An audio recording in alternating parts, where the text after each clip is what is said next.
Closer to writing our first speech. Today we're talking about choosing a topic. Where do you look for a topic? Well, I would start with situation-specific topics. So if you have to give a speech to your American government class, you clearly are going to do it on something having to do with, the American government. You could look to current events. If you have to do a speech for sophomore English, sometimes we ask you to do a current events speech, and then you're talking about anything that's been in the news recently. But essentially, you need to look for something that you care about that would be significant and interesting to the audience that you are presenting to. Once you've got that big idea for a topic, for instance, in my sophomore English class, I keep telling them that I'm going to do a speech on Prince. I'm going to need to narrow down my topic. Prince is just too big of a topic to talk about. And while I could talk about the purple one for hours on end, nobody wants to hear that from me. The topic has to be appropriate for your audience. Odds are good my sophomores don't want to hear everything there is I know about Prince. It has to be narrow enough to be thoroughly covered in the time allowed. Generally, if you're giving a speech in class, we're talking, maybe 10 minutes tops. I take that back. I think the longest speech you do for me is 12 minutes, but you get the idea. And it must both interest you and align with your values and opinions. If you are talking about a topic that bores you or that is at odds with your own values, opinions, morals, it's going to be miserable for everybody involved. You also have some ethical obligations. You need to make sure that what you are talking about is accurate. You don't want to spread false information. There's a difference between objectivity and subjectivity.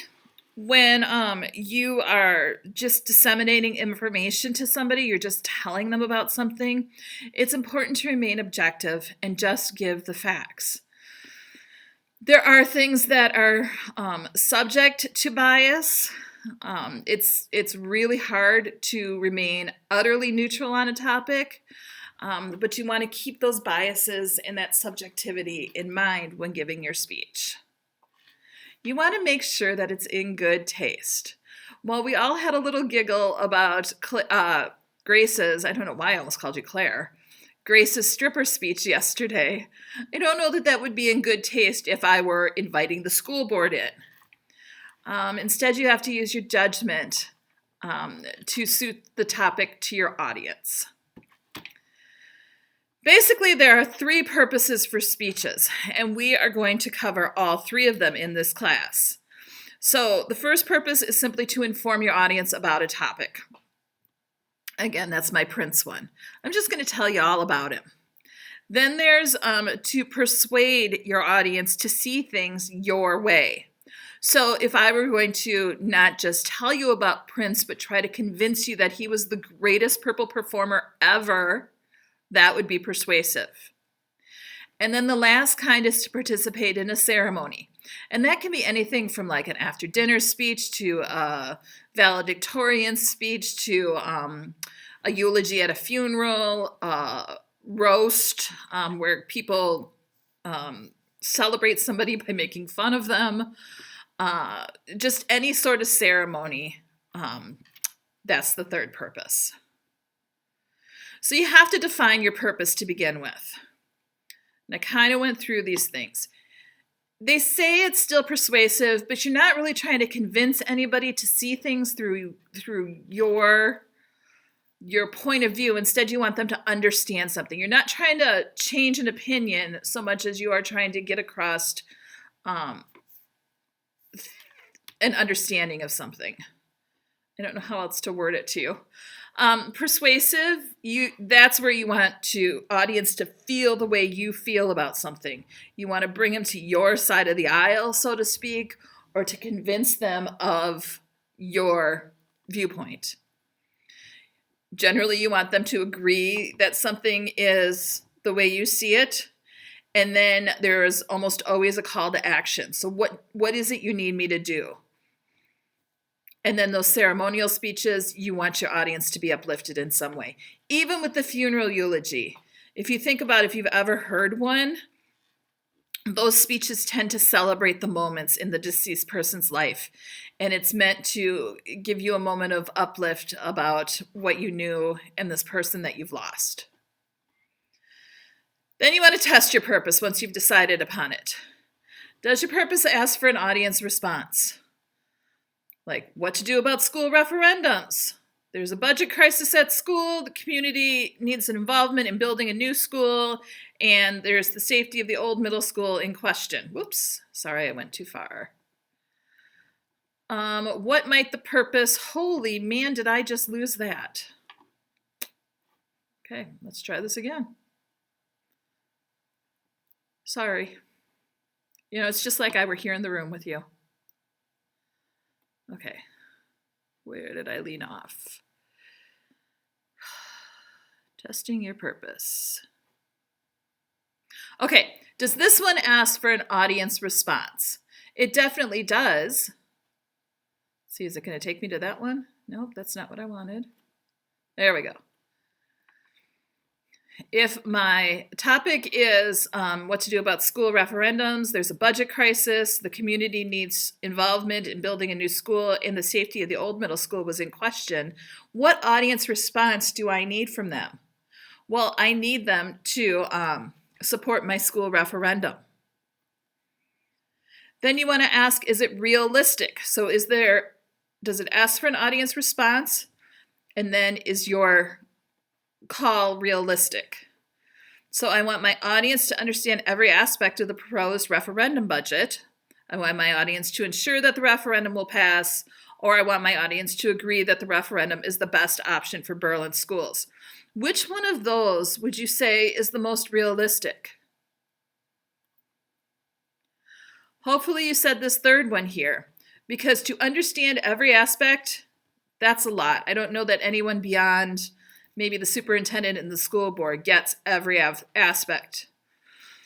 Your audience can do their part to ensure that the referendum will pass, but they alone cannot make sure that it passes. Everybody that votes needs to do that.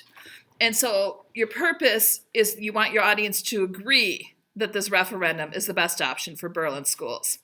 Incidentally, these examples are from 4 years ago, 5 years ago, 6 years ago, whenever we built the new school. There's not a current referendum. And then, so we've got, is it realistic? What was the first one? Is it realistic? I don't know. You can rewind me and see the first one, but the third thing you want to ask yourself when testing your purpose is it clear? So again, we've got 3 options. I want my audience to agree with me about the school referendum. I want my audience to understand the important details about the school referendum. Or I want my audience to agree that the referendum is the best option for Berlin schools. Is there one of those that's clearer?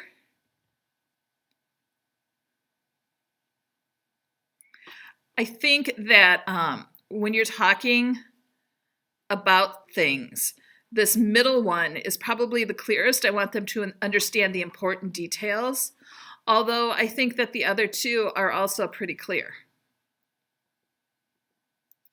Then, is it ethical? Is it legal and moral? I want my audience to understand how to fix the vote for the school referendum. I want my audience to become an informed voter in the upcoming referendum. Or I want my audience to agree that the referendum is the best option. Are all of those ethical? Well, I don't know how ethical fixing an election is or fixing a vote, so I would say that's not a possibility. You want your audience to become an informed voter. That's totally ethical, and that's what I would want for any voter to do before heading to the polls. I want my audience to agree. That's ethical. I mean, you can want them to agree. You can't force them to agree, but you can certainly want it. But this first one, don't be fixing elections. There it is. Is it realistic? So, or a response. Those 4 questions test your claim or your purpose for your speech. Does it ask for an audience response? Is it realistic? Is it clear? Is it ethical? Then we need to, once we've got that settled, we need to write the thesis statement for your speech. A good thesis statement is debatable or arguable. Pollution is bad for the environment. Can you debate that? Can you argue it?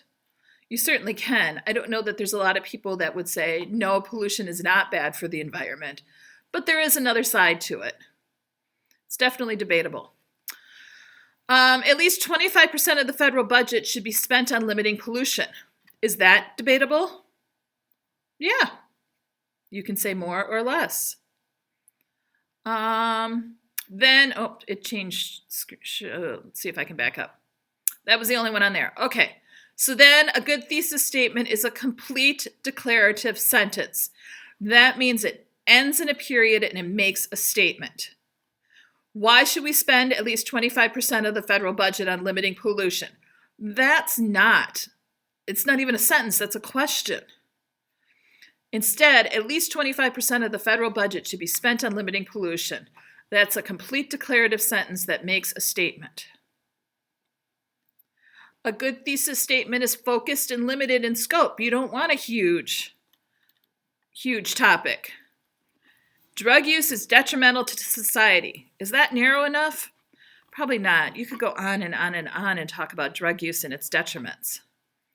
Illegal drug use is detrimental to society because it encourages gang activity. Do you see how that one narrows it down? Now we're not talking about all drugs, we're just talking about the illegal ones. And I'm going to tell you why it's detrimental, gang activity. At least 25% of the federal budget should be spent on limiting pollution. Do you think that's narrow and focused? I honestly don't know what the next bullet's going to say, but I think that that's a little broad. At least 25% of the federal budget should be spent on helping upgrade business to clean technologies, researching renewable energy sources, and planting more trees in order to eliminate or control or eliminate pollution. That one becomes more narrowed and focused because this is how I think we should spend the money. Otherwise, 25% on limiting pollution, you could do that all sorts of ways. A good thesis statement is clear and specific without giving away all the details or main points. You're just focusing your listener. You can preview the points, like this one back here did. Whoops. Here, clearly they're going to talk about clean technologies, renewable energy sources, and planting more trees. But they don't go into a whole lot of detail about those there. So clear and specific. The thesis test, these 4 questions. Is it a complete declarative sentence? Is it arguable? Is it clearly stated? And is it focused in scope?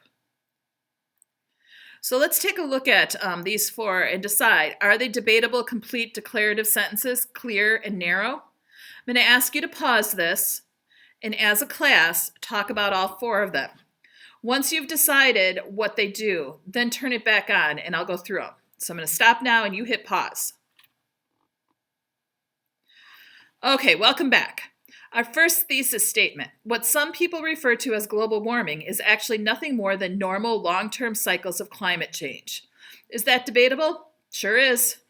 Is it a complete declarative sentence? Yep. Do you think it's clear and narrow? I don't know here. It's clear, but I think it could be narrowed down a little bit more when talking about these normal long-term cycles of climate change. Would I completely throw it off the table? No. But I think it has a little more work to do. The second one, the popularity of SUVs in America has caused pollution to increase. Is that debatable? Sure. Is it a complete declarative sentence? Yep. Is it clear? Yes. Is it narrow? No. You would probably want to talk a little bit about what kinds of pollution, how it's caused pollution. I mean, I don't think the popularity of SUVs has caused the number of cans laying side the road to increase, but I definitely think the emissions may have caused air pollution to increase. The fourth one, global warming is the most pressing challenge facing the world today. Could we debate that? We can. Congress is doing it all the time. Is it complete and declarative? Yep. Is it clear? What does global warming refer to? What's a challenge? Is it narrow? Again, those same questions. I think it falls short there. Our last one. Instead of drilling for oil in Alaska, we should be focusing on ways to reduce oil consumption, such as researching renewable energy sources. Debatable? Yep. Complete declarative? Yep. Clear or narrow? Definitely. They don't give away too much, but they do set us up for what to listen to. All right. Together, you are going to practice this one. Your general topic is extracurricular activities. I want you to narrow the topic, decide on the specific purpose, and write a thesis statement. You can do that on Canvas under, it's called thesis statements, I believe. And then there will be another one. Okay, so you've got this first one. I'll put all these in Canvas for you too. You've got this first one. Then there's the drinking age. Whoops, and I don't want to do that one. And just those two. Once you have narrowed it, given it a specific purpose, and I would like one to be persuasive and one to be informative, and written a thesis statement that meets all of those tests, you are done with public speaking for today, and you can use the remainder of class time to be working on any other homework. I will see you on Monday, and I look forward to reading your homework over the weekend. And I swear to you, I'm going to get everything graded, or I'm going to come with cookies on Monday. See you then.